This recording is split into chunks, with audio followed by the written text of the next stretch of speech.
Today we will be making the best fish and chips ever. For the dry coating we need half a cup of corn flour, 1 cup of all-purpose flour, this is 1 cup, half a teaspoon of salt, half a teaspoon of black pepper powder, 1 teaspoon of garlic powder, giving this mixture a good mix. Now I am going to coat my frozen fish fillets in this dry batter.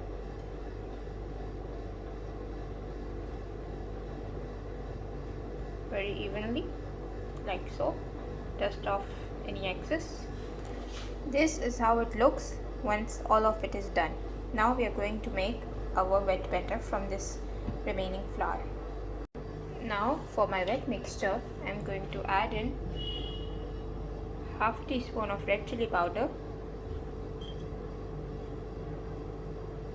1 teaspoon of paprika, half a teaspoon of salt, 1/4 teaspoon of baking soda, and 1 teaspoon of baking powder. 1 teaspoon of baking powder, here it goes. We are going to give this a good mix. Now I am going to add in water and turn it into a smooth batter.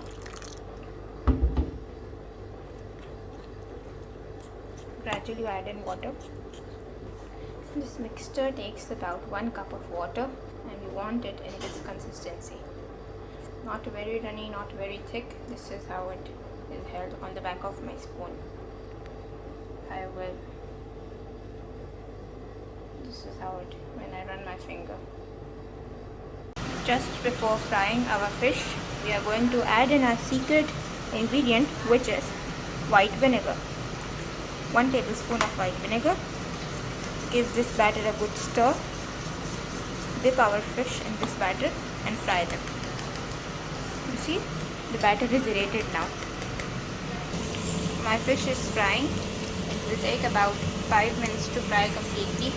On the other hand, I am also frying some chips along with the fish to give it a complement.